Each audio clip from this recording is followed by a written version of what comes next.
What's up? Welcome into Cameron Indoor Stadium after a 93-81 victory for the Blue Devils over the Tar Heels with the Chronicles' Dan Karp. I'm Danny Nolan of DSB Sports. And when you look at this game, Dan, if there was any doubt who the two best players were on Duke before tonight, no doubt anymore.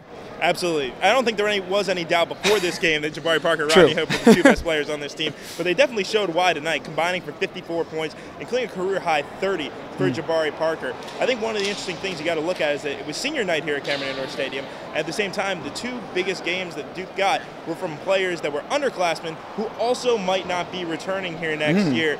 Jabari Parker, Rodney Hood, they commanded both ends of the floor today, attacking the rim, really helped dominate the inside for Duke when it took them a little while to find their shooting stroke. When you look at this game, really good moment for Duke is that they didn't blow the lead down the stretch. You talk about Wake Forest, you talk about North Carolina, you talk about a number of different games. We mentioned it in the fast break. Tonight, it looked like they may go that direction, but they did not down the stretch. Yeah, they had built up a pretty sizable lead and gotten in danger time, but there came a point where Duke always had an answer to push back, and it mostly came from the free throw line. They shot very well tonight from the charity stripe.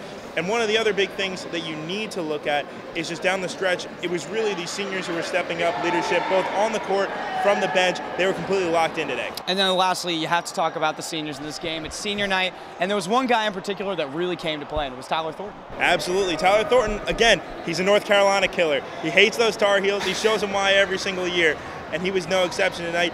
Fouled out, a little bit of an early exit for him, but at the same time, especially on the defensive end, his impacts were definitely felt across the court today. So an excellent win for the Blue Devils. That means they now have wins over North Carolina, over Syracuse, over Virginia.